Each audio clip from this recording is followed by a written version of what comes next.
हरे राम राम राम हरे हरे, हरे कृष्ण कृष्ण कृष्ण हरे हरे। हरे राम राम राम हरे हरे, हरे कृष्ण कृष्ण कृष्ण हरे हरे। हरे राम राम राम हरे हरे, हरे कृष्ण कृष्ण कृष्ण हरे हरे।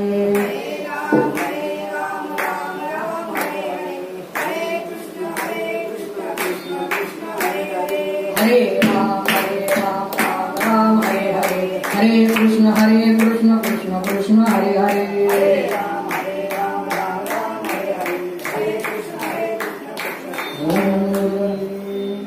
वसुदेव सुतं देवं कंसचाणूरमर्दनं, देवकी परमानन्दं कृष्णं वन्दे जगद्गुरुं। महायोगपीठे तटे भीमरथ्यां वरं कुण्डलीकाय दाते मुनीन्द्रे, समागत तिष्ठन्तमानन्दकन्दं परब्रह्मलिङ्गं भजे पाण्डुरङ्गम्। अलंकापुरी पुण्यभूमी पवित्र, येथे नांदतो ज्ञानराजा सुपात्र, तया आठविता महापुण्य राशी, नमस्कार माझा सद्गुरु ज्ञानेश्वरासी। ये तु धर्म्यामृतम इदं यथोक्तं पर्युपासते, श्रद्धेर्दाना मत्परमा भक्तास्ते तीव मे प्रियः। आजच्या आपल्या या श्रीकृष्ण जन्माष्टमी सप्ताहाच्या सोहळ्यानिमित्त आजचा हा 7वा दिवस आणि 7व्या दिवसाची प्रवचनरूपी सेवा ही माझ्यासारख्या पामराला मिळाली ही माझं सर्वात मोठं भाग्य समजतो। आजच्या या प्रवचनरूपी सेवेकरिता घेतलेला श्लोक हा भगवद्गीतेतील 12व्या अध्यायातील भक्तियोग नावाच्या अध्यायातील 20व्या क्रमांकाचा श्लोक आहे। ये तु धर्म्यामृतम इदं यथोक्तं पर्युपासते, श्रद्धेर्दाना मत्परमा भक्तास्ते तीव मे प्रियः। सरळ सरळ अर्थ जर श्लोकाचा पाहिला तर भगवंत अर्जुनाला सांगतात, माझ्या ठिकाणी परम श्रद्धा ठेवणारे आणि मीच परब्रह्म आहे असा भाव जाणणारे, मीच परमगती आहे, या ब्रह्मांडाचा चालक मालक मीच आहे असे समजणारे आणि मी सांगितलेल्या धर्माचं आचरण करणारे, निष्काम भावाने प्रेम भावनेने भक्ती भावनेने मला स्वतःला अर्पण करणारे भक्त हे मला अत्यंत प्रिय आहे। असा या श्लोकाचा जर आपण सरळ भावार्थ पाहिला असा हा अर्थ आहे। मग भगवंत याच्यातून काय सांगू इच्छितात? अर्जुनाला ज्यावेळेस भगवंतांनी गीता सांगायला सुरुवात केली त्याच्या अगोदरची जर परिस्थिती पाहिली तर अर्जुनाला एवढा मोठा शूर बलाढ्य पराक्रमी अर्जुन आणि त्याला ज्ञानी अर्जुन तो अज्ञानाच्या मायेच्या विळख्यामध्ये सापडला आणि मायेने अज्ञानाने तो मोहित झाला आणि त्या अर्जुनाला त्या मोहातून बाहेर काढण्यासाठी भगवंतांनी या गीतेचं ज्ञान सांगितलं। जे गीतेचं ज्ञान ब्रह्मांडामध्ये इतर तपस्वी झाले, साधू संत झाले, इतरही अनेक महान भक्त भगवंताचे झाले, पण कोणाला सांगितले नाही, केवळ अर्जुनाला सांगितले। अर्जुनालाच का सांगितली? कारण अर्जुन हा त्या पात्रतेचा भक्त होता। अर्जुनाची भक्ती, अर्जुनाचा भाव हा भगवंताप्रती अत्यंत प्रिय होता। त्यामुळे भगवंत अर्जुनालाच का सांगतात? कारण अर्जुन त्या पात्रतेचे आहे। हो, आपण भक्ताचा जर प्रकार पाहिले, भक्त पाहिले, भक्ती पाहिली तर बारीक सूक्ष्म अभ्यास केला तर आपण जे भक्त आणि आपण जे भक्त आहोत किंवा आपण जे भक्ती करत आहोत ती भक्ती ही केवळ वरपांग भक्ती आहे, म्हणजे केवळ वरवरची भक्ती आहे, ती दाखवण्यापुरती आहे, प्रदर्शनापुरती आहे। खरी भक्ती जर पाहिली, खरे भक्त जर पाहिले, त्याचा सूक्ष्म अभ्यास केला तर यापासून खूप मोठं ज्ञान आपल्याला प्राप्त होईल आणि भगवंत हे या गीतेच्या माध्यमातूनच आपल्याला सर्वांना त्याचं ज्ञान देत आहेत। अर्जुन त्या पात्रतेचे आहेत, तेवढे तपस्वी आहेत, ते तेवढे भक्त आहेत, म्हणून अर्जुनाला सांगितले। बघा, वेदांनाही माहित नाही झालं, वेद शेवटी 4 वेद आहेत, भगवंताचा दावा करतात ते पण वेदांनाही भगवंत सांगता आला नाही।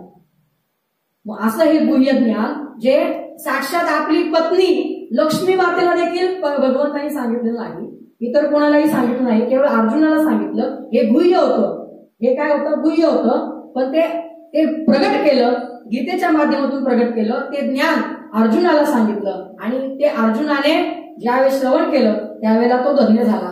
आणि मग अर्जुनालाच का, मग अर्जुन हा भक्त कसा होता, त्याने कशी भक्ती केली, किंवा भक्ताची जर मूळ व्याख्या पाहिली तर आपण भक्त आहोत का याची आपल्याला जाणीव होते. आता आपण आपल्या नावापुढे ह भक्त लावतो, म्हणजे काय, हरिभक्तपरायण. हरिभक्तीपरायण खूप मोठी पदवी आहे, पण आपण सरळ सर्वांना लावतो. खरं आपण त्या पात्रतेच्या आहोत का, आपण हबप आहोत का, आपण भक्त आहोत का. भक्त ऐसे जाणा, तुकाराम महाराज म्हणतात, भक्त ऐसे जाणा जे देही उदास गेले आशा पाश निवारण. हो, आपल्याला आपला संसार सुटत नाही, आपल्याला आपलं घरदार सुटत नाही, आपल्याला आपली पोरं बायका लेकरं याच्यातच आपण संसार करतो आणि जन्माला येतो आणि लोक पावतो, मृत्यू पावतो. पण आपल्याला संसार सुटतो का, नाही. मग भक्त कसा आहे, तो भक्त असा आहे जो या सर्व आशापाशातून सुटलेला आहे, तो त्या प्रकृतीला, त्या अवस्थेला प्राप्त झालेला आहे, असा हा भक्त. मुळात भक्ताची व्याख्या जर आपण पाहिली तर जो कधीही विभक्त नाही, कोणापासून, भगवंतापासून, भगवंतापासून जो कधीही विभक्त नाही असा हा भक्त. ही झाली खरी भक्ताची व्याख्या. आणि भगवंत ज्या वेळेला भक्तियोगामध्ये सांगतात माझा भक्त हा कसा आहे हे अर्जुनाला पटवून देतात, त्यावेळेला जर बारीक अभ्यास आपण 12व्या अध्यायाचा केला तर भगवंत सांगतात जे सर्व कर्म हे माझ्या पायाशी अर्पण करतात त्यांना मोक्ष प्राप्ती होते. जे सतत माझं ध्यान करतात, सतत माझं चिंतन करतात, ज्यांचा भाव हा द्वेष भाव रहित झालेला आहे, जे स्वार्थ रहित झालेले आहे, म्हणजे त्यांच्या ठिकाणी कुठलाही स्वार्थ राहिलेला नाही, कुठलाही मान अपमान राहिलेला नाही, काम, क्रोध, लोभ, मोह, मत्सर, अहंकार असे हे षडविकार आहेत. या षडविकारापासून जो अलिप्त झालेला आहे, ज्याच्या ठिकाणी सुखालाही दुःखालाही कुठलीच भावना उरलेली नाही, असे भक्त. आणि हे खरे भक्त आहे.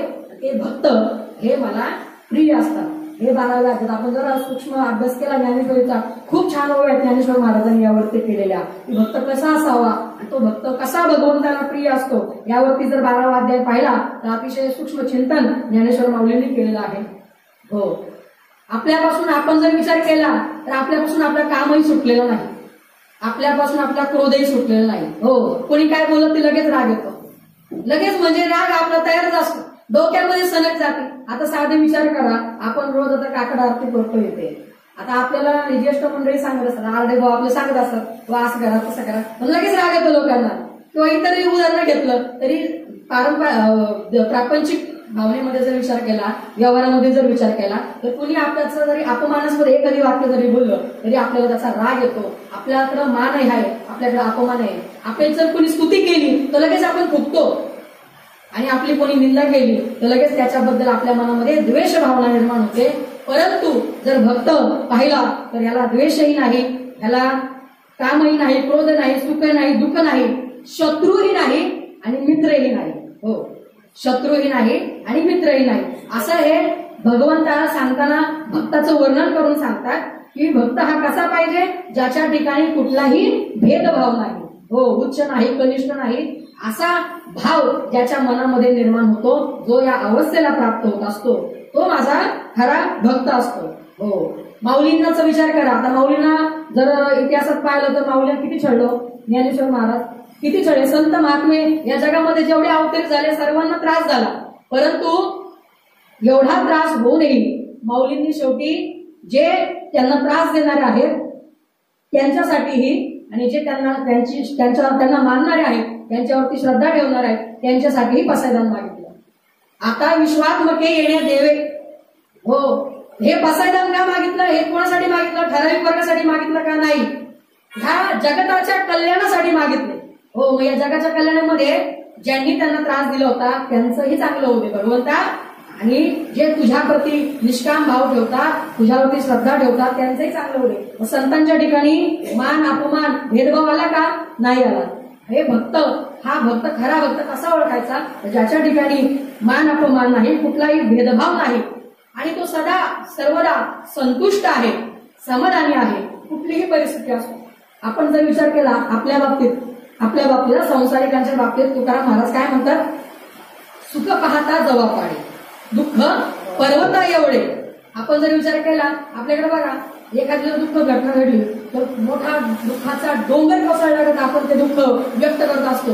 आपणही दुःखी होतो, इतरांनाही ते दुःख सांगून व्यतीत करत असतो. मग हे दुःख आणि सुख या कल्पनेमध्ये आपण गुंतलेला असतो. खरा भक्त कसा आहे, या सर्व कल्पने विरहित झालेला असतो आणि या सर्व अवस्थेतून तो भक्ताच्या खऱ्या अवस्थेमध्ये गेलेला असतो, पुढे गेलेला असतो. आपलं वारकरी बघा, वारीला जातो, ज्या वेळेला घर सोडतो, आळंदीवरून देहूवरून प्रस्ताव ठेवतो, प्रस्ताव ठेवल्यानंतर पंढरपुरापर्यंत जाईपर्यंत काय असतो, सोबत एक कपडे असतात, काय असते ते थोडे रोजचे, आणि काय दैनंदिन व्यवहारातले प्रपंचातले काय जे असेल ते त्याचे साधन असतं. घर सोडून जातो, आई वडील बायको पोरं सगळ्यांचा त्याग करतो, 20 दिवस वारी करतो आणि 20 दिवस वारी करून काय करतो, भगवंताची भक्ती करतो, भगवंताचं नामस्मरण करतो आणि भगवंताचा धावा करतो. जसं पंढरपूर जवळ यायला लागतो तसा त्याचा मनातला उत्साह वाढत जातो. आज मी पंढरपुरात जाईन, आता पंढरपुरात जाईन, भगवंताला भेटल, ही केवळ एक निष्काम भावना, निस्वार्थ भावना, प्रेमळ भावना त्याच्या मनामध्ये निर्माण झालेली असते. असा हा वारकरी खरा भक्त आहे. हो, आजकालचे वारकरी जर पाहिले तर त्यातले काही अंश जर विचार केला तर ते खरे निष्ठावंत वारकरी असतील, काही केवळ निवळ व्यवहार आणि आता ते बाकी इतर बाकीला सांगत नाही, सर्वांना सौरश्रुत आहे त्यामुळे इतर काही बोलत नाही. असे काही जे निष्ठावंत वारकरी आहेत ते खरे भक्त आणि तेच खरे भक्त आहेत, जे ज्याची बुद्धी ही भगवंताच्या पायापाशी स्थिर आहे. असा हा खरा भक्त आहे, ज्याचा निश्चय हा दृढ आहे. बघा, आपल्यावरती जर एखादा दुःखाचा प्रसंग आला, आपण भगवंताचा धावा केलेला असतो, देवा असं नको होऊ दे, असं नको होऊ दे देवा, असं जर झालं तर खूप वाईट होईल, आणि नेमकी तीच घटना घडते. प्रसंगी आपण देवाला पण दोष देतो, प्रसंगी आपण त्या देवालाही दोष देतो. आपला निश्चय हा दृढ आहे का? नाही. आपली श्रद्धा ही दृढ आहे का? नाही. आपली श्रद्धा ही डळमळीत होते, आपला निश्चय आपला भाव हा डळमळीत होतो. खऱ्या भक्ताचा भाव हा दृढ असतो, खऱ्या भक्ताचा निश्चय हा दृढ असतो की भगवंत हाच माझं सर्वस्व आहे आणि तर कितीही वाईट प्रसंग आपल्या जीवनात आले तरी त्याचं काही घेणं देणं नाही. त्या भक्ताला केवळ भगवंत आपलं सर्वस्व मानून तो पुढे चालत असतो. असा हा भक्त असतो. खरे भक्त आपण आहोत का? नाही. तो भक्त होण्यासाठी काय करावं लागेल? खरा भक्त जर व्हायचा असेल तर या सर्व काम क्रोधादी विकारांपासून आपल्याला मुक्ती जर प्राप्त करायची असेल, भगवंताची प्राप्ती करायची असेल तर आपल्याला भक्ती करावी लागेल. आजवर आपण संत परंपरा पाहिली, संत ज्ञानेश्वर महाराजांपासून ते आज निळोकरापर्यंत, बहिणाबाईपर्यंत जेवढे संत झाले त्या सर्व संतांनी भक्ती केली आणि संत आचरण केले. ते खरे दिसत जरी आपल्यासारखे असले तरी ते असलेले तरी आपल्यासारखे आहेत, तरी अंतर्मनाने अंतर्भावनेने हे ते भगवंताशी व्यवहार करत होते, भगवंताशी एकरूप झाले होते. ते महाराज म्हणतात, संत नव्हती जगा माणसाच्या सारखे. माणसासारखं दिसायचे, आपल्यासारखेच बोलणार, आपल्यासारखेच चालणार, का वेगळं काय होतं त्यांचं? नाही, आपल्यासारखाच दैनंदिन प्रपंच केला. हो, ज्यांनी बघा संत तुकाराम महाराज असेल, गोरोबा काका असतील, सर्व संतांनी प्रपंच केला. नामदेव महाराज असतील, एवढं मोठं कुटुंब आहे, त्यांनी प्रपंच सोडला का? नाही. प्रपंच करता करता परमार्थ साधला. परमार्थ कशामुळे साधला? भक्तीमुळे साधला. म्हणून ही भक्ती केली तरच आपल्याला या सर्व पाशातून, या मोह पाशातून आपल्याला मुक्त होता येईल. पुनरपी जननम पुनरपी मरणम पुनरपी जननी जठरे शयनम. काय होतंय? आपण जन्माला येतोय पिढ्यामुक्यासारखे, प्रपंच करतोय, मृत्यू पावतोय, पुन्हा ह्या 84 लक्ष योनी फिरतोय.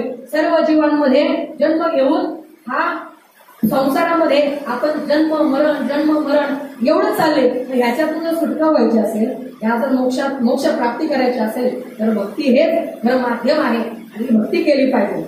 भक्ती का केली पाहिजे?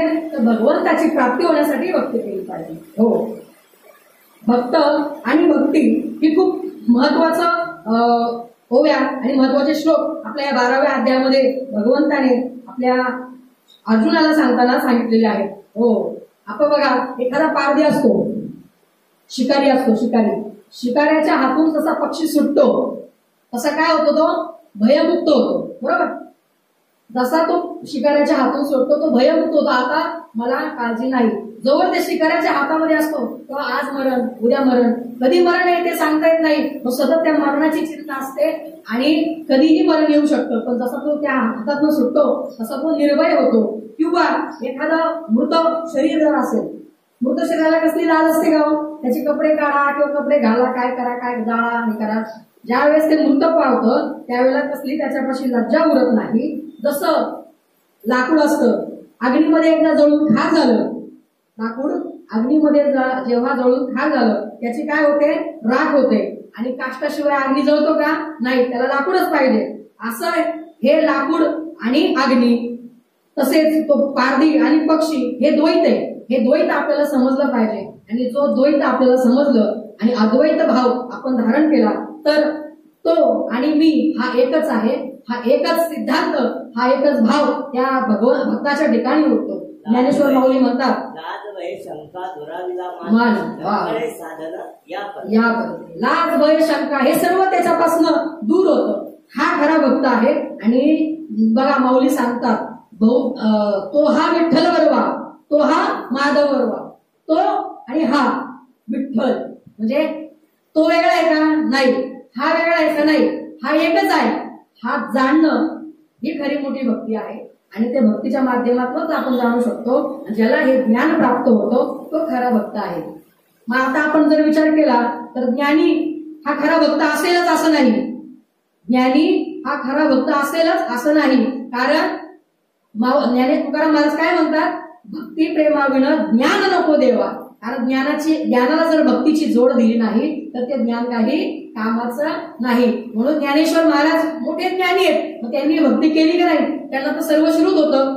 भगवंत काय आहे, भगवंताचं स्वरूप काय आहे हे त्यांना माहित होतं. ते उपसता ज्ञानी होते. परंतु त्यांनी भक्ती केली आणि सर्व जगाला आचरण करून दाखवलं की भक्ती किती श्रेष्ठ आहे. आणि भक्ती केल्याशिवाय हा भगवंत कसा साध्य होतो हे या माऊलींनी सांगितलं. या संतांनी या विश्वामध्ये येऊन या जगामध्ये अवतरित होऊन सर्व जगाला दाखवून दिलं. हो, संत अवतरित होता. आणि भगवंताला अवतार घेण्यासाठी आपल्याला प्रार्थना करावी लागते. तेव्हा भगवंत अवतरित होतो. संताची इच्छा असेल तर संत अवतरित होतात. आणि आपली इच्छा असो किंवा नसो आपल्याला जन्म घ्यावाच लागतो. आपण किती बोललो, मला या जन्म मरणातून या सर्व चक्रव्यूहातून मला सोडवा हे आपण म्हणू शकतो. पण सुटू शकतो का? नाही. पण जर आपण भक्तीचं आचरण केलं तर आपल्याला मोक्ष प्राप्ती होऊ शकते. हे संत वाङ्मय सांगतं. हे संत सर्व जगतामध्ये जेवढे अज्ञानी आहेत ते सर्व ज्ञानी होऊन भक्ती आचरण करून मोक्ष पाहू शकतात, मोक्ष प्राप्ती करू शकतात. हे संत आपल्याला वारंवार सांगत आलेले आहेत. आणि म्हणून भक्ती करणं हे भगवंताचं जे सांगण्याचं कारण आहे की भक्तीमुळं कसं मोक्ष प्राप्त होतो हे अर्जुनाला भगवंताने सांगितलेलं आहे. आता यानंतर भक्तीची जर व्याख्या पाहिली किंवा भक्तीचे प्रकार पाहिले तर नवविधा भक्ती आहे. बरोबर, नवविधा भक्ती. मग त्यामध्ये श्रवण असेल, कीर्तन असेल, आत्मनिवेदन असेल, अशा नवविधा भक्ती आलेल्या आहेत. मग नवविधा भक्तीच्या ज्या काही व्याख्या आपण पाहिल्या, श्रवण भक्ती इतकी श्रेष्ठ आहे म्हणजे स्वतः भगवंत गीता सांगतात हे अर्जुन हे गीतेचं श्रवण करत आहे आणि या अर्जुनाला मोक्ष प्राप्ती होत आहे. श्रवण किती महत्वाचं आहे. या श्रवणातून श्रवणे कीर्तने झाले ते पावन सनकाधिक जाण पर्व भक्त ही परंपरा आलेली आहे श्रवण भक्तीची. श्रवणामध्ये श्रवण केल्यानंतर जड जीव कसा उद्धार पावतो हे जर आपण संत वाङ्मय पाहिलं तर आपल्याला श्रवण भक्ती ही खूप महत्वाची आहे. कीर्तनाचे नि नटनाचे नाशिले व्यवहार प्रायश्चित्ताचे. हो, काही असो, कितीही पापी असो, काही असो, तो जर कीर्तनामध्ये उभा राहिला, कीर्तन श्रवण केलं, कीर्तनाच्या माध्यमातून तो पापमुक्त होऊ शकतो. एवढं मोठं महात्म्य हे कीर्तन भक्तीचं आहे. स्मरण भक्ती, स्मरण म्हणजे काय? नामस्मरण. बघा आता काल महाराजांनी कीर्तनामध्ये पण सांगितलं की नामस्मरण किती महत्वाचं आहे. हो, एक मोठी गवताची गंजी घेतली आणि त्या गंजीला जाळायला किती काड्या लागतील? एक काडी लागतील. गंजी केवढी आहे? खूप मोठी आहे. वरती मान मुडस्तवर एवढी मोठी गंजी आहे गवताची. त्या गंजीला जाळायला जशी एक काडी खूप आहे तसं कितीही मोठं पाप असू द्या, कितीही मोठं पापी असू द्या, हे पाप जाळायला केवळ भगवंताचं एक नामच पुरेसं आहे.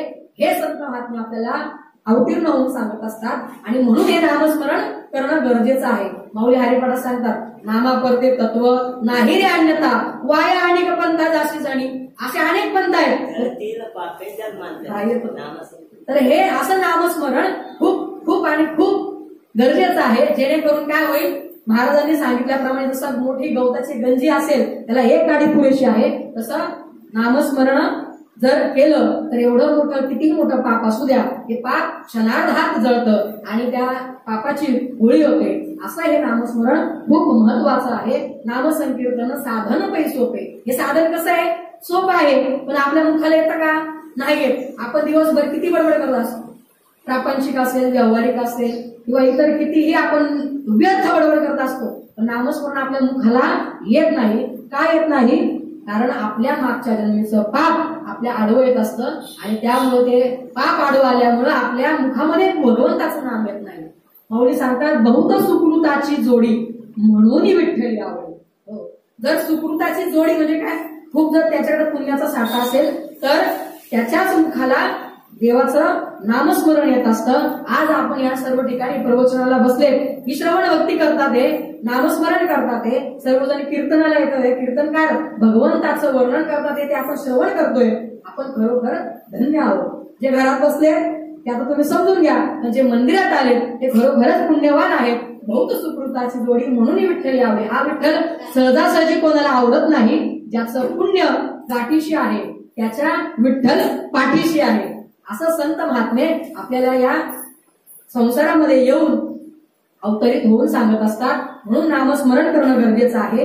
पादसेवन असेल, अर्चन असेल, वंदन असेल, दास्य भक्ती असेल, हो भगवंताचा दास झाला पाहिजे. बाकी मला इतर काही घेणं देत नाही. मारुती राया जर आपण विचार केला बघा, काही त्याला मारुती रायाने दुसरा कोणाचाही विचार केला नाही. केवळ भगवंत आणि मी हा एवढंच. अखंड श्रीराम श्रीराम श्रीराम राम नामाचा जप भगवंता मारुती रायाच्या अखंड मुखामध्ये होता.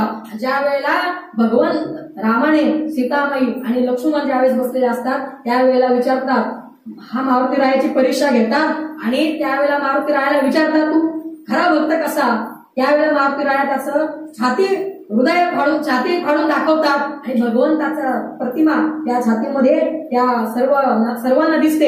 एवढी मोठी भक्ती, एवढं मोठं दास्यत्व हे मारुती रायाने केलेलं आहे. आणि असं दास्यत्व जर असेल तो खरा भक्त आणि ती खरी भक्ती आणि ते खरं भगवत जीवन हे आपण म्हणता येईल. तसंच सख्य भक्ती असेल, आत्मनिवेदन भक्ती असेल, नवविधा भक्ती या आपल्याला सांगितलेल्या आहेत. या नवविधा भक्तीपैकी एकही जरी भक्ती जरी आचरणामध्ये आपण आणली तर हे जीवन काय होईल, सफल होईल आणि या जीवाला मोक्ष प्राप्ती होईल. हो, मौली काय म्हणतात, हरिमुखे म्हणा, हरिमुखे म्हणा, पुण्याची गणना कोण करी.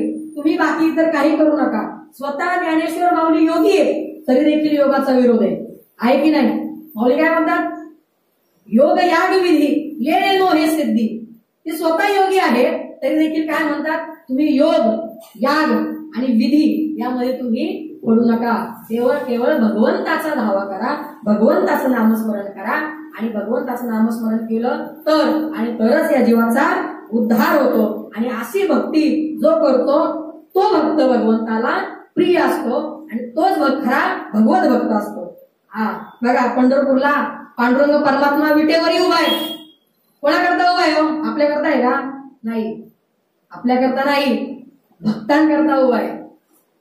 तो त्याने विटेवरती उभा राहून काय पाहतोय, कमरेवरती हात ठेवलेत आणि तो भक्ताची वाट पाहतोय. वाट पाहे उभा भेटीची आवडी, कृपाळू तातडी उतावीळ. तो कोणाकरता, भक्तांकरता. आपण जातो तो आपल्याही दर्शन देतो, आपल्याला नाही म्हणतो का दर्शनाला नाही, पण जर भक्ती करून जर त्याच्या पुढे गेलो तर त्याचा उद्धार तो केल्याशिवाय राहणार नाही. आपल्या पांडुरंगाचा जर का विचार केला तर त्याच्या हातामध्ये कुठलंही शस्त्र नाही, काही नाही. का नाही, इतर अवतार जर पाहिले, तशा अवतार जर आपण पाहिले तर प्रत्येक अवतारामध्ये कुठलं ना कुठलं शस्त्र त्याने धारण केलेलं आहे. का केलेलं आहे, घेऊन या चक्र गदा हाची धंदा करीतो, भक्ता राखे पायापासी दुर्जनासी संवारी. तो काय करतो, भक्ताचं रक्षण करण्याकरता अवतार धारण करतो. चक्र गदा इतर जे आयुध आहेत ती आयुधे घेतो. सुदर्शन असेल यांनी काय करतो, दुष्टांचं निर्धारण करतो, धर्माची संस्थापना करतो आणि असा भगवंत कोणाकरता अवतरित होतो? भक्ताकरता अवतरित होतो. आणि मग आपण खरे भक्त आहोत की नाही या विषयावरती हे चिंतन आलं होतं. आपण भक्ती केली पाहिजे की कशी केली पाहिजे, आपण खरे भक्त आहोत की नाही याचा विचार आपण बारकाईने केलेला आहे. हो, ज्या वेळेला तुकाराम महाराज या अभंगाची रचना करत असतात आणि हे पुढे सर्व ब्राह्मण समुदायाला कळतं की तुकाराम महाराज गाथेची निर्मिती करत आहेत, अभंग रचत आहेत. त्यावेळेला ते काय म्हणतात? कोण कुठला कुणबी आणि हा अभंग रचतो, वेदावरती भाष्य करतो, अभंग रचतो, याला काय अधिकार आहे? आणि मग सर्व मंबाजी बुवा असतील त्यांच्याबरोबर इतर जे काही ब्राह्मण असतील त्या ब्राह्मणांनी किती छळ केला तुकाराम महाराजांचा? खूप छळ केला. एकदा तर काठीने मारलं, एवढं काठी तुटेपर्यंत मारलं. मंबाजी बुवानी हाताला फोड्या आल्या, एवढं मारलं. आणि नंतर ज्या वेळेस मंदिरामध्ये कीर्तनाला तुकाराम महाराज रात्री गेले आणि कीर्तनाला उभे राहिले तर रामकृष्ण हरी सुरू झालं आणि सगळीकडे नजर फिरवली आणि पाहतात तर दरवेळेला या खांबापाशी बसणारे मंबाजी बुवा कीर्तनाला आलेले नाहीत. मग कीर्तन संपल्या तुकाराम महाराज मंबाजी बुवाच्या घरी जातात. मंबाजी बुवांना विचारतात, तुम्ही आज कीर्तनाला आले नाहीत, मला तुम्ही मारलं, मला त्याचं दुःख नाही, मला मारून तुमच्या हाताला फोड आले, त्या फोडाला तेल लावण्यासाठी मी तुमच्याकडे आलो आहे. किती मोठा भाव त्या महाराजांच्या मनामध्ये होता. आता जर आपल्याला एखादा शब्द कोणी जर बोलला तर आपल्याला राग येतो, त्याच्याबद्दल आपल्या मनामध्ये द्वेष भावना निर्माण होते. तुकाराम महाराजांना काठी तुटेपर्यंत मारलं तरी पण तेलाची वाटी घेऊन तुकाराम महाराज मंबाजी बुवाच्या घरी जातात. आता त्यांच्या हाताला काही त्रास झाला तर नाही ना. किती मोठे भक्त भगवंताचे आहेत. हे संत महात्मे जर पाहिले, गोरोबा काका असतील, संत सेना महाराज असतील, नामदेव महाराज असतील, ज्ञानेश्वर महाराज असतील, असंख्य संतांची नावे आहेत. त्यांनी खूप त्रास सहन केला पण कोणाला त्रास दिला नाही. उलट ज्यांनी त्रास दिला त्यांच्याकरता भगवंताकडे प्रार्थना केली. जे खळांची व्यंकटी सांडो तया सत्कर्मे रती पाप. त्यांना माहिती होतं, संतांना माहिती होतं माणूस हा स्वभावतः वाईट असतो का? एखादा चोर आहे तो जन्मतः चोर असतो? नाही, तोही इतर माणसांप्रमाणे जन्माला येतो. पण त्याच्यावर आलेली परिस्थिती, त्याच्यावर असलेली त्याची जी प्राप्त झाली ती अवस्था, त्या परिस्थितीनुसार तो त्या मार्गाला लागत असतो. चोर जन्मतः चोरी करत नाही, त्याची गरीब परिस्थिती त्याला ती चोरी करायला लावते. हो, एखादा गुंड स्वभावता गुंड असतो का? जन्मतः गुंड असतो का? नाही, परंतु ती परिस्थिती त्याच्यावरती आलेली असते. तसे ज्ञानेश्वर माऊलींना माहिती आहे हे जे खळ आहेत, हे जे दुष्ट लोक आहेत, यांच्यातला जर दुष्टपणा नाहीसा झाला तर हे ऑटोमॅटिक काय होईल? सद्गुण त्याच्या अंगी प्राप्त होतील आणि ते सद्गुणी होतील. बरोबर. म्हणून जे खळांची व्यंकटी सांडो, जे खळ त्यांची व्यंकटी सांडो, त्याच्यातले दुष्ट भाव हा नाहीसा हो आणि मग सत्कर्मी रती पावो. म्हणजे त्यांच्यामध्ये काय होईल? आपोआप सत्कर्म करण्याची भावना निर्माण होईल. असा हा व्यापक विचार घेऊन संत महात्मे अवतीर्ण होतात आणि आपल्याला उपदेश करत असतात. परंतु संत आता संतांना ह्यासाठी काय करावं लागेल? जर आपण खरे भक्त आणि भक्ती जर पाहिली, आपल्याला जर भगवंताची भक्ती करायची असेल तर संतांचा संगत, संतांचा सहवास हा खूप महत्वाचा आहे. संत संगती ही खूप महत्वाची आहे. आता आपल्या मनात प्रश्न होईल की ज्ञानेश्वर महाराज तर त्या काळी होते, नामदेव महाराज, तुकाराम महाराज ते गेले, मग आता संत संगत कशी? आता या कलियुगामध्ये संत कोण आहेत? तर ज्ञानेश्वर महाराज गेले, तुकाराम महाराज गेले, परंतु महाराजांनी जे वाङ्मय आपल्यासाठी ठेवलेलं आहे तो संत सहवास खूप महत्वाचा आहे. ज्ञानेश्वर महाराज जरी आपल्यात नसले तरी त्यांची ज्ञानेश्वरी आहे, ती ज्ञानेश्वरीचं वाचन केलं तर आपोआप आपल्याला ते ज्ञान प्राप्ती होईल की भगवंताची भक्ती ही कशी करायची, भगवंताचा भाव काय आहे, भगवंत काय आहे हे आपल्याला ज्ञान आपल्याला प्राप्त होईल. बघा, ज्या वेळेला संत गोरोबा काका चिखल तुडवत असतात आणि त्यांची पत्नी ही पाणी आणायला गेलेली असते आणि त्यांचं मूल हे पलीकडे खेळत असतं आणि पत्नी सांगून जाते की तुम्ही त्याच्यावरती लक्ष ठेवा. पण गोरोबा काका एवढे नामस्मरणामध्ये दंग झालेले असतात, नामस्मरणामध्ये मंत्रमुग्ध झालेले असतात, त्यांना ते बाळ कधी चालत येतं, चिखलामध्ये येतं, ते बाळ आपल्या पायाखाली येतं आणि ते त्या भजनामध्ये, नामस्मरणामध्ये चिखल तुडवता ते आपलं पोटचं बाळ तुडवलं जातं. त्यांच्या मनामध्ये ते बाळ बुडवण्याची भावना होती का? स्वतःच्या बाळाला कोणता बाप मारेल? नाही मारेल.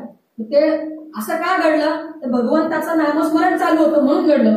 मग त्याचा परिणाम असा झाला, ते भगवंताला त्यांच्यावर दया आली. ज्यावेळेस संत गोरोबा काका पंढरपुरात आले, नामदेव महाराजांच्या कीर्तनामध्ये बसले. आता पूर्ण चारित्र सांगत नाही, पण ज्यावेळेस नामदेव महाराजांच्या कीर्तनामध्ये मंत्रमुग्ध झाले आणि नामदेव महाराज विठोबा रुक्माई भजन सुरू केलं, सर्वांना आवाहन केलं, सर्वांनी हात वर करा आणि विठोबा रुक्माई भजन टाळ्या वाजवा.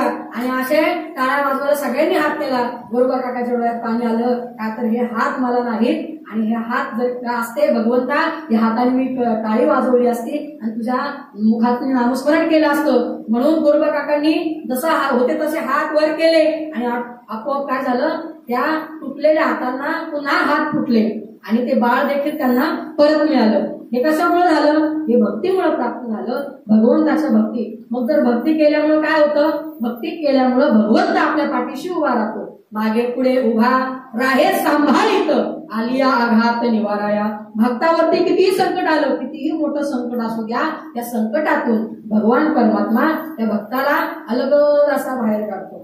हो, आता उद्या कृष्ण जन्माष्टमी आहे, भगवंत अवतार धरणार आहे.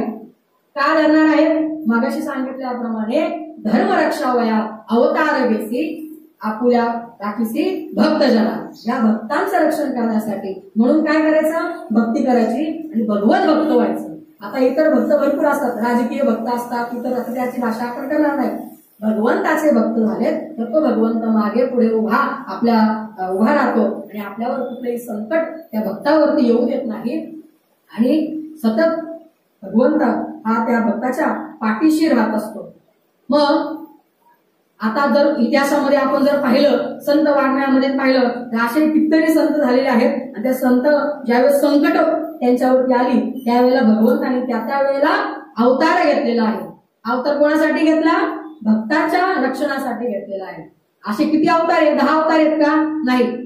अवतार किती आहेत? अवताराच्या राशी तो हा उभा विटेवरी, शंख चक्र गदा पद्मसहित आहे. हो, आपण काकड आरतीमध्ये म्हणतो अवताराच्या राशी. आता किती जर विचार केला, एवढं शास्त्र सगळं वाङ्मय बघितलं तर कितीतरी गोष्टींसाठी, कितीतरी भक्तांसाठी भगवंताने अवतार केलेले आहेत, अवतार धारण केलेले आहेत. आणि उद्याचा जो अवतार भगवंताचा आहे तो देखील भक्तांच्या रक्षणाकरता आहे. आणि जो अधर्म माजलेला आहे, धर्मावरती ग्लानी आलेली आहे, ती ग्लानी दूर करण्यासाठी, त्या धर्माचं पुनर्स्थापना करण्यासाठी भगवंत अवतरित होत आहे. यदा यदा हि धर्मस्य ग्लानिर्भवति भारत अभ्युत्थानं धर्मस्य तदात्मानं सुजयं.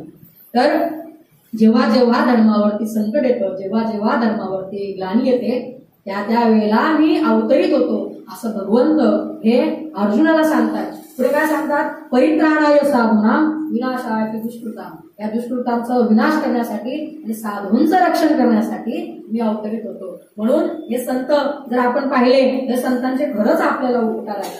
हो, या जीवावरती खूप उपकार आहेत, या भक्तांचे खूप उपकार आहेत. अरे या भक्तासाठी देवाने अवतार केलेला आहे. हो, या भक्तासाठी देवाने अवतार घेतलेला आहे, संतांसाठी अवतरित झालेले आहेत. आणि म्हणून संत महात्म्य जर आपण पाहिलं तर संतांच्या संगतीशिवाय किंवा संतांच्या सहवासाशिवाय काहीही प्राप्त नाही, भगवत प्राप्त होणार नाही, भक्ती प्राप्त होणार नाही. म्हणून संत महात्म्य करणं खूप गरजेचं आहे. काय सांगू आता? संतांचे उपकार मज निरंतर जागविती. हो, तुकाराम महाराज म्हणतात या संतांचे एवढे उपकार माझ्यावरती आहेत, या संतांनी जर माझ्यावरती उपकार केले नसते तर आज मी अंधारातून या ज्ञानाच्या प्रकाशाकडे आलो नसतो. या ग्लानीतून, या मोह मायेतून, या आशापाशातून मी निवारलो नसतो. आणि आज जे काही मला भगवंताची माझ्यावर कृपा झालेली आहे ते केवळ या संतांमुळे झालेली आहे, हे तुकाराम महाराज सांगतात. शेवटी काय म्हणतात? तुका म्हणे वत्स धेनवेचे चित्ती तैसे मज येती सांभाळित. जर पाहायला गेलं बघा, गाय आणि वासरू विचार केला तर वासरू कुठेही असू दे, पण गायीच्या मनामध्ये त्या वासराबद्दल किती प्रेम आहे हो, सांगता येईल का शब्दामध्ये? आईचं आपल्या लेकरावरती किती प्रेम आहे सांगता येईल का? शब्दात मांडता येईल का? नाही. त्यासाठी आईच व्हावं लागतं, त्यासाठी ते प्रेम साध्य करण्यासाठी ते लेकरूच व्हावं लागतं. त्या दोघांनाच माहिती यामध्ये किती प्रेम आहे, किती भावना आहे, भाव आहे, म्हणून हे शब्दात मांडता येत नाही. संत हे त्या जीवावरती कसा कृपा आशीर्वाद करतात आणि मग तो त्या जीवाचा कसा उद्धार होतो हा शब्दामध्ये सांगता येत नाही. म्हणून तुकाराम महाराज म्हणतात काय सांगू. तुकाराम महाराजांना प्रश्न पडलाय काय सांगू. हा ज्यावेळेला म्हणतात त्यावेळेस शब्द अपुरे पडतात.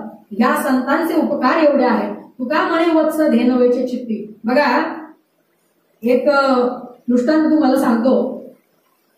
एक शेतकरी असतो, शेतकरी आहे आणि रोजची दैनंदिन कामे तो करत असतो. एक गाई असते, एक वासरू असतं आणि ते वासरू तो काय करत असतो रोज गोठ्यामध्ये बांधत असतो, त्याला वैरण काढी करत असतो आणि सोबत काय करतो गाईला आपल्या बरोबर चरायला नेत असतो आणि सगळी शेतीची दैनंदिन कामे करतो आणि त्या परत संध्याकाळ झाली की आपल्या बरोबर त्या गाईला आपल्या घराकडे नेतो, गोठ्याकडे नेतो आणि त्या गोठ्यामध्ये गाई गेल्या गेल्या त्या वासराला हांबळते, चाटते, तिला दूध पाजते. हा रोजचा दैनंदिन दिनक्रम त्यांचा ठरलेला असतो. एक दिवस हा शेतकरी त्या गाईला घेऊन आपल्या बरोबर शेतामध्ये जातो. असं घर आणि असं शेत आणि शेतामध्ये तो काम करत असतो.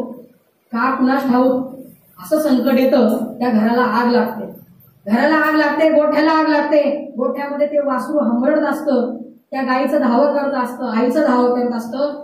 शेतकरी शेतामध्ये व्यस्त असतो, तो आपल्या घराकडे पाहत नाही, तो त्याच्या दैनंदिन कामामध्ये व्यस्त असतो. ते गाईला कळतं त्या घराला आग लागलेली आहे, त्या गोठ्याला आग लागली आहे आणि वासराचा हंबरडा त्या गाईच्या कानावरती पडतो. गाई सैरभैर होती आणि ज्या दाव्याला बांधली असती त्या हिसके देती, एवढे हिसके देती, रक्त येतं, मानेला तिथे दुखापत होते, जखम होते आणि कशी कशी शक्ती लावून प्राण लावून दावं तोडते आणि तोडते तोडते पळत सुटते. गोठ्यामध्ये एवढ्या आगीमध्ये घुसते आणि त्या वासराचा दावा हिसकून त्या वासराला बाहेर काढते. शेतकरी पळत जायच्या आत गाई त्या वासरापर्यंत जाते आणि त्या वासराला सांभाळत त्या वासराला आगीतून बाहेर काढते आणि त्याला चाटते, त्याला दूध पाजते, त्याचा प्रेम लावते, माया करते. असं हे वासरू आणि गाईचं प्रेम हे शब्दात सांगण्याजोगं आहे का? नाही. जसं ते गाई त्या वासराला सांभाळते तसे हे संत हे माझ्यासारख्या मूळ जीवाला सांभाळतात असे तुकाराम महाराज सांगतात. म्हणून संतांचे अनन्य उपकार आपल्यावरती आहेत. संताशिवाय भगवत प्राप्ती होऊ शकते का? नाही. म्हणून भगवत प्राप्ती करायची असेल तर संतांची संगत करणं गरजेचं आहे, भक्त होणं गरजेचं आहे, भक्ती करणं गरजेचं आहे. भक्तीचा योग्य मार्ग संतच आपल्याला सांगू शकतात, संतच आपल्याला दाखवून देऊ शकतात. हो, अशा कितीतरी वाटा आहेत, पण महाराज काय सांगतात? मोडून या वाटा सूक्ष्म दुस्तर केला राज्यवाद चाले ऐसा. हे नामस्मरण हाच एक शेवटचा पर्याय आहे कलियुगामध्ये आणि हे नामस्मरण केल्याशिवाय भगवंताची प्राप्ती होणार नाही.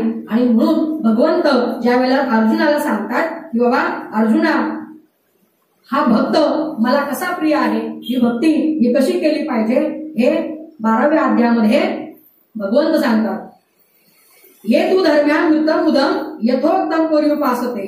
जे माझ्या ठिकाणी परमश्रद्धा, आपण परत श्लोकाकडे आलोय, ज्या माझ्या ठिकाणी परमश्रद्धा ठेवणारे आणि मीच परमगती आहे असे समजणारे आणि ज्या धर्म मार्गाचं मी आचरण करण्यास सांगितलेलं आहे, जे त्या निष्काम प्रेम भावनेने याचं सेवन करतात, हेच भक्त मला अत्यंत प्रिय आहे. हो, आता बघा भगवंतांनी अर्जुनाला ही गीता सांगितली, ही संस्कृत मध्ये सांगितली, बरोबर. आपल्याला संस्कृत समजलं नाही, या मूळ जीवाला संस्कृत समजणार नाही, म्हणून ज्ञानेश्वर माऊलींनी अवतार धारण केला आणि ती ज्ञानेश्वरीची निर्मिती केली आणि गीतेवर टीका करून ज्ञानेश्वरी प्रकट केली, ज्ञानेश्वरी लिहिली. की ज्ञानेश्वरी तरी आपल्याला समजते का? नाही समजत. त्यातले कितीतरी ओव्या या प्राकृत भाषेच्या आहेत. ते ज्ञानेश्वरीचं ज्ञान हे देखील आपल्याला त्याची उकल होत नाही. आणि म्हणून भगवंत काय म्हणतात, तुम्ही जर संतांच्या सहवासात गेले तर हे अशक्य ते शक्य करतील स्वामी.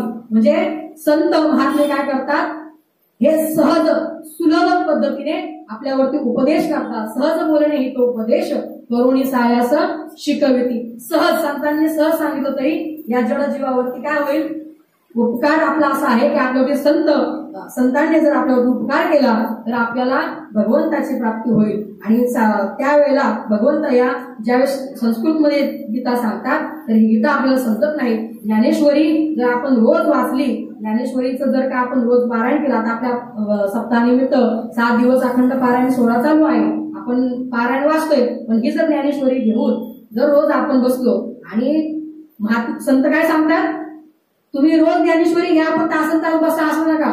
एक जरी ओवी घेतली आणि त्या ओवीचं आचरण केलं, त्याचा अर्थ पाहिला, तसं जर तुम्ही वागण्याचा प्रयत्न केला तरी देखील या संसारातून आपण मोक्ष प्राप्ती आपल्याला होऊ शकते, आपला उद्धार होऊ शकतो. नामदेव महाराज काय म्हणतात, एक तरी ओवी अनुभवावी, याचा अनुभव घेतला पाहिजे. केवळ ग्रंथ घरामध्ये पुष्कळ ग्रंथ आहेत, त्याचं कधी आपण उघडून बघत नाही, काय नाही, केवळ त्याची पूजा करण्यापुरतं हळद कुंकू व्हायचं. दसऱ्याच्या दिवशी आता आमच्या घरी पण ग्रंथ वगैरे पूजा करतात, ते केवळ त्या पूजेपुरते नाही, हळदी कुंकू लावण्या इतके नाही, तर ते ग्रंथ आपण रोजच्या जीवनामध्ये त्याचं वाचन झालं पाहिजे. रोज एकच अध्याय नाही, एका अध्यायातले एकच श्लोक, आणि एका श्लोकावरती जेवढे निरूपण ज्ञानेश्वर महाराजांनी ओव्यांचं केलेलं आहे तेवढ्या ओव्यांमध्ये फक्त एकच ओवी, एवढंच करा. नामदेव महाराज म्हणतात एवढंच करा. एवढंच जरी केलं तरी देखील काय होईल, आपल्याला भक्ती समजेल, आपल्याला आपला उद्धार या माध्यमातून होऊ शकतो. म्हणून भक्ती प्रेमाविण ज्ञान नको देवा. ज्ञान जरी प्राप्ती झाली तरी देखील भक्ती हे खूप महत्वाची आहे, आणि भक्ती असल्याशिवाय आपल्याला या संसार सागरातून मुक्त होणार नाही, मुक्त होता येणार नाही. भगवंत हेच आपलं सर्वस्व आहे, हे आपण जोवर आपल्या मनामध्ये दृढ निश्चय करत नाही तोवर आपल्याला भक्त म्हणता येणार नाही. हो, लाज भय शंका महाराजांनी सांगितला. आपल्याला लाज वाटते बघा, तरुण पिढी आता जी आहे, आता एवढे सगळे ज्येष्ठ मंडळी आहेत, काही ठराविक बोटावर मोजणे इतके तरुण मंदिरामध्ये असतात. पोरांना लाज वाटते आजकाल मंदिरात, काय मंदिरात जायचं किंवा काय करायचं. पण आज जर विचार केला तर खरं हे जे संत वागणं आहे याची खूप समाजाला गरज आहे. आजकालच्या घटना आपण पाहतो, लहान लहान चिमुरड्यांवरती बलात्कार होतोय, रोज टीव्हीला बातम्या आहेत. इतर गुंड प्रवृत्तीची लोक, म्हणजे आमच्या आसपास एवढी वाईट प्रकृतीची लोक राहतात, किंवा कोणाच्या मनामध्ये काय विचार चालला असेल आपल्याला सांगता येत नाही. आणि अशा प्रसंग, अशी घटना जर बघितली तर जर हे सर्व बंद व्हावं किंवा हे कुठेतरी थांबावं असं जर वाटत असेल तर धर्म आणि संत वाङ्मय हेच आपल्याला याच्यातून तारू शकतं. हो, आपल्याला याच्यातून जर मुक्त व्हायचं असेल तर संत वाङ्मय हेच आपल्याला यातून बाहेर काढू शकतं. मग यासाठी भक्ती करणं खूप गरजेचं आहे. भक्त जर आपण विचार केला तर हा बघा संसार सागर आहे, हा कसा आहे, सुखरूप आहे का दुःखरूप आहे? संसार कसा आहे, सुखरूप आहे का दुःखरूप आहे? काही लोक काय होतं, क्वचित क्षुल्लक सुखी झाले की त्यांना हा खूप सुखी झालो. आता आपल्या लाडक्या बहिणी आहेत, खात्यामध्ये 1,500 आले की आपल्याला हा लय भारी 1,500 एक क्षणिक सुख आहे. आता इतर ज्या सुखाच्या व्याख्या जर आपण पाहिल्या तर सर्व जे सुख आहेत ती क्षणिक आहेत, आणि भगवत प्राप्ती हे जे सुख आहे हे चिरकाळ टिकणार आहे. आणि जर त्या सर्व या सुखाची जर का प्राप्ती करून घ्यायची असेल तर भगवंताला शरण जाणं, अनन्य भावाने शरण जाणं हे खूप महत्वाचं आहे. कारण हा भगवान परमात्मा कसा आहे, सर्व सुखाचे आगर. माऊली काय म्हणतात, सर्व सुखाचे आगर बाप रखमा देवीवर. तो सुखाचा सागर आहे, ते सुख आहे, पण ते सुख कधी प्राप्त होईल, जोवर आपण त्याचा धावा करत नाही, त्याचं नामस्मरण करत नाही. म्हणून नामापरते तत्व नाही रे अन्यथा, नामसंकीर्तन साधन पैसोके जळतीला पापे जन्मांतरीची. हे नामस्मरण हे खूप महत्वाचं आहे. नामस्मरण कधी करायचं? आपल्याला संत काय सांगतात का, तुम्ही घरदार सोडून द्या, तुम्ही प्रपंच सोडून द्या आणि जपमाळ घ्या, रोज रामकृष्ण रामकृष्ण रामकृष्ण नाही. कामामध्ये काम, काही म्हणा राम राम, जाईल हा भवश्रम, सुख होईल दुःखाचं. आलो बरोबर मुद्द्यावर आपण, दुःख आहे पण जर त्या दुःखाचं सुखामध्ये रूपांतर करायचं असेल, या संसार सागरामध्ये जर सुख प्राप्ती, चिरकाल असं सुखाची प्राप्ती करायची असेल तर नामस्मरणच गरजेचं आहे. पण हे कधी करा, काम करता करता करा. बघा आपण घरामध्ये महिला मंडळ आहेत, स्वयंपाक करत असेल, भांडी घासत असेल, तर काय दैनंदिन काम करत असेल, रामकृष्णारी म्हणा, रामकृष्णारी कामामध्ये काम. आपण पुरुष वर्ग कामाला जातो, बाहेर काम करत असतो, पण कामामध्ये जर का नामस्मरणाची जोड दिली तर आपल्या त्या कामामध्ये पण एक उत्साह आणि आनंद निर्माण होत असतो.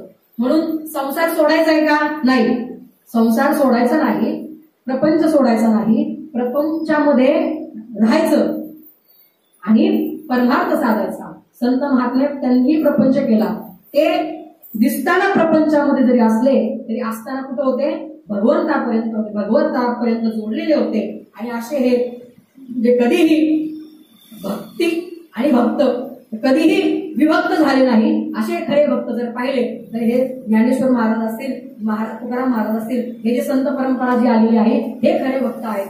आणि जर हे कशामुळे झाले? हे देखील नामस्मरणामुळेच त्या गतीला, त्या अवस्थेला प्राप्त झालेले आहेत. म्हणून ते आपल्याला सांगतात, प्रार्थना करतात कलियुगामध्ये की बाबांनो, इतर कोणत्या इतर कोणत्या पंथाला जाऊ नका, इतर कोणतंही आहे डोक्यात घेऊ नका, केवळ नामस्मरण करा. आणि एवढं हेच एक परमसत्य आहे. आणि नामस्मरण केल्यावरतीच आपल्याला भगवंताची प्राप्ती होऊ शकते. नामस्मरणाचे निवळे काय होतं? नामस्मरणाच्या बळाने तो भगवंत आपलासा होतो, तो भगवंत आपलासा होतो. आणि मृत्यूच्या समयी देखील तो भगवंत आपल्या जवळ येतो आणि त्या जन्म मरणाच्या पाशातून आपल्याला सोडवतो. हो, आपण आणि भगवंत वेगळे आहे का? नाही. गीतेमध्ये भगवंत काय सांगतात? ममे वांशो जीवलोके, ममे वांशो जीवलोके, जीवभूत हा सनातन. हे सर्व जीव आहेत, सृष्टीवरती जेवढे जीव आहेत हे जीव माझेच अंश आहे, नवे नवे हे मीच आहे. आता तुम्ही म्हणसान असं कसं? मीच भगवंत कसा? त्यासाठी ज्ञानेश्वर महाराज खूप छान छान उदाहरण देतात. बघा, पाणी आहे, पाण्यामध्ये आपण जर एक पात्र टाकलं, समजा तांब्या टाकला, तांब्यातनं ते पाणी वेगळं केलं, तर तांब्यातलं पाणी वेगळं आहे आणि नदीतलं पाणी वेगळं आहे, बरोबर? हे कशामुळे झालं? हा जो तांब्या घेतलाय, तांब्यातनं ते पाणी काढलं म्हणून ते वेगळं झालं. तोच पाण्याने भरलेला तांब्या हा त्या नदीमध्ये सोडा, आता ते पाणी आणि तांब्यातलं पाणी वेगळं आहे का? नाही. तेच आहे ना, दुधामध्येच दही आहे, त्या दह्यापासनं दुधात दही काही वेगळं आहे का? दिसताना जरी ते वेगळं दिसत असतं, जसा तो तांब्या, त्या तांब्यामुळं ते तांब्यातलं पाणी वेगळं झालं आणि नदीचं पाणी वेगळं झालं. पण ज्या वेळेस तो तांब्या त्या पाण्यामध्ये टाकला तर तांब्यातलं पाणी आणि नदीतलं पाणी हे वेगळं आहे का? हे नाही, एकच आहे. तसं भगवंत सांगतात, हे जे जीव आहेत हे माझेच आहेत, हे माझेच अंश आहेत, पण ह्या देहामुळे हे वेगळे झालेले आहेत, हे शरीरामुळे वेगळे झालेले आहेत. का असं म्हणतात? कारण आपण हे शरीर सोडायला तयार नाही, आपण या शरीरामध्ये गुंतलेलो आहोत, या शरीरामध्ये अडकलेलो आहोत. आणि हा देह म्हणजेच मी, एवढंच समजून आपण या संसारामध्ये जीवनक्रम व्यतीत करत आहोत. ज्या वेळेला आपल्या मनामध्ये ही भावना उत्पन्न होईल की हा देह हा मी नाही, जेव्हा एकनाथ महाराजांना विचारतात तुमचं नाव काय आहे, श्रोतृवर्ग विचारतात तुमचं नाव काय आहे, महाराज सांगतात मी तो एक परमब्रह्म किंवा मी वासुदेव तत्वता, कळू येईल सर्व विचारिता. म्हणजे एकनाथ महाराज त्यांच्या अभंगामध्ये सांगतात मी वासुदेव तत्वता, मी जर तत्वता विचार केला तो वासुदेव आणि हा मी एकच आहे, याच्यामध्ये कुठलेही नाही, केवळ हा देह धारण केलेला आहे. ह्या तांब्यामुळे काय झालं? या तांब्यातलं पाणी वेगळं झालं, नदीतलं पाणी वेगळं झालं. पण हा जर तांब्या गेला, हा देह जर गेला तर ज्यावेळेस काय राहतं? आत्मस्वरूप राहतं. आणि हे आत्मस्वरूप म्हणजेच काय? परब्रह्म आहे, भगवत आहे. आणि हे कुठेही शोधायची गरज नाही, तुझं आहे तुझं पाशी, परी तू जागा सुकलाशी, हे आपल्या पाशीच आहे. इतर कुठेही तीर्थक्षेत्रांना जा, कुठेही जा, काही उपयोग नाही. वाया अनेक पंथा जास्त कुठेही जाऊ नको, भगवंत तुझ्या पाशीच आहे. केवळ तू जाण, आणि ते जर जाणायचं असेल तर भक्ती कर. आणि भक्ती करण्यासाठी काय हो? तू पहिला भक्त हो आणि मग ही भक्तीचं साधना कर, नामस्मरणाची साधना कर. आणि असा हा कृपाळू परमात्मा भगवंत पांडुरंग आपल्याला नक्कीच कृपा करेल आणि आपल्यावरती कृपाशीर्वाद करेल. या जन्म मरणाच्या पलीकडे आपल्याला नेईल आणि त्या आत्मस्वरूपामध्ये आपल्याला विलीन करून देईल. हो, म्हणून भगवंत अर्जुनाला काय सांगत होते? ये तू धर्म्यान उत्तमिदम, हे जे धर्माचा मार्ग, हा जो भक्ती मार्ग मी सांगितलेला आहे, त्या भक्ती मार्गाचं तुम्ही आचरण करा. आणि जो हे आचरण करतो तो निष्काम प्रेम भावनेने मला समर्पित होतो, तो भक्त आणि तोच भक्त मला प्रिय असतो.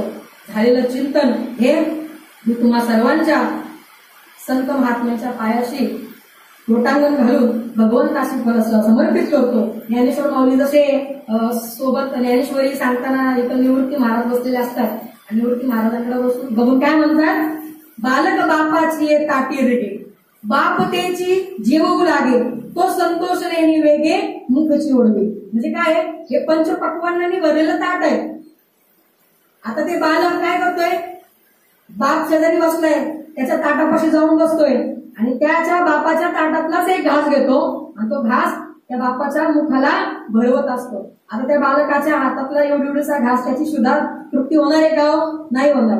पण ते त्याचं प्रेम जाणून तो बाप काय करतो, त्या प्रेम पोराच्या पुढं तोंड पुढं करतो आणि प्रेमाने तो घास घेत असतो. तसं हे प्रवचन आजचं आहे. आज तुम्ही मोठे संत महात्मे या ठिकाणी आहात आणि हा लहान तुमचा साधक इथे बसलेला आहे आणि तुमच्या या पंचपक्वानाचं ताटातला एक घास तुम्हाला आज भरवलेला आहे. आणि अशा रीतीने आजची प्रवचन रूपी सेवा मी थांबवतो. या नंतर असं गाणं करू. कुंडलिकावर हरी विठ्ठल श्री ज्ञानदेव तुकाराम पंढरीनाथ भगवान की जय. माऊली ज्ञानेश्वर महाराज की जय. जगद्गुरु संत तुकाराम महाराज की जय.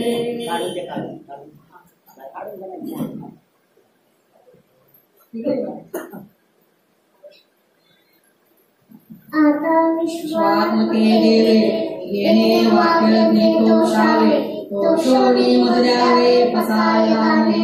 एकरांची व्यक्ती सांडो, त्या सक्कनी लखी पाडो.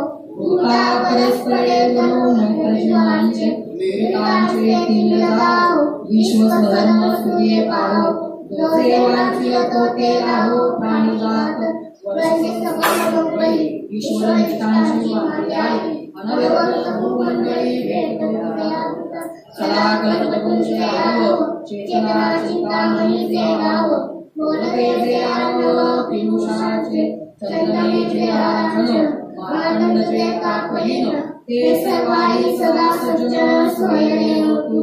किंबहुना सर्वस्वी पूर्णोनी तिनिलोकी. वजितो आदि पुरुषी अखंडित, आणि यंत्रोपजीये विशेषी लोकीये. विस्तार दुष्टविजये होवावेजी, ये तमणे श्री विश्वेश्वरायो. हा होई राम सारो, देने वले ज्ञान देव सुखिया झाला.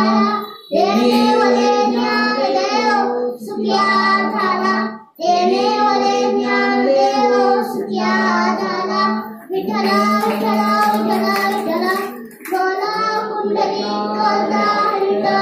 श्री ज्ञानदेव तुकाराम. पंढरीनाथ भगवान की जय. माऊली ज्ञानेश्वर महाराज की जय. जगद्गुरु संत तुकाराम महाराज की जय. कृष्ण भगवान की जय. महाराज की जय. रामकृष्ण हरी.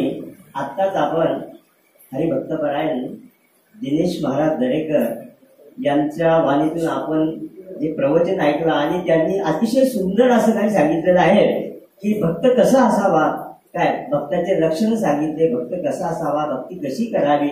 आणि खरोखर त्यांना म्हणजे आज ट्रस्टीने जी काही निवड केलेली आहे काय ती योग्य रीतीने केलेली आहे. आणि मेन म्हणजे कसं झालेलं आहे की अगोदरच ठरलेलं होतं की या वर्षी प्रवचन आहेत ना आपल्या स्थायिक लोकांना द्यायचे.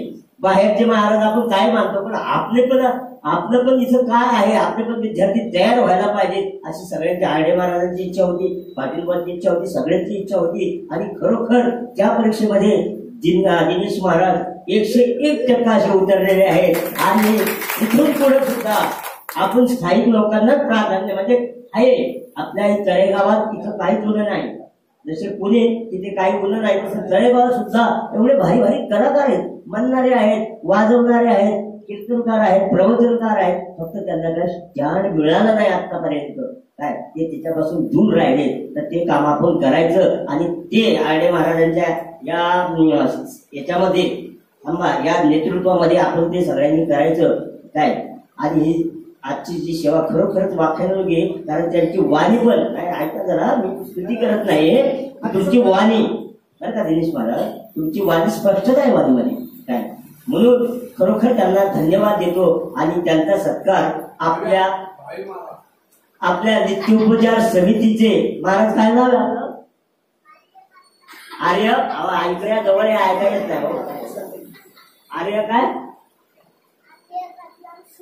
हा, आर्य कालराम शिंदे काय, इकडे या आपल्या नित्य उपचार समितीतले वारकरी. आता तुम्ही सगळ्यांनी बघितलं असेल की आज हा म्हणजे किती 5 वर्षाचा आहे, हा 5 वर्षाचा मुलगा आहे, 5 वर्षाचा असून त्यांनी आता बसायला म्हटलं आणि कीर्तनात सुद्धा तो किती म्हणजे व्यवस्थित नाचतो. आणखी त्याचं काय, त्याचे आजीचे संस्कार बरंच काय, त्याचं काय काय पाठ येते, हनुमान चालीसा काय काय येते, काय येते ते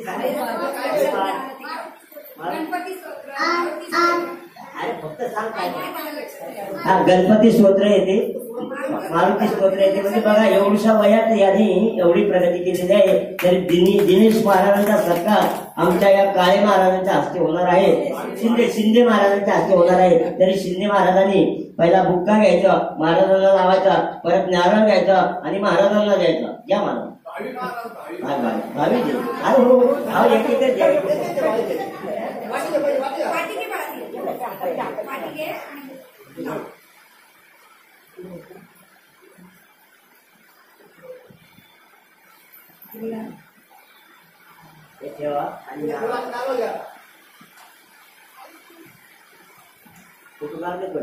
पुंडलिकावरदे हरिविठ्ठल श्री ज्ञानदेव तुकाराम, पंढरीनाथ भगवान की जय, माऊली ज्ञानेश्वर महाराज की जय, जगद्गुरु संत तुकाराम महाराज की जय, गोपाल कृष्ण भगवान की जय.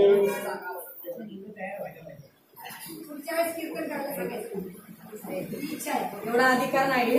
आजचं संध्याकाळचं हरिकीर्तन हरिभक्तपरायण कांबेकर महाराज यांचं होणार आहे आणि ते आपल्या वेळेतच आपला होणार आहे.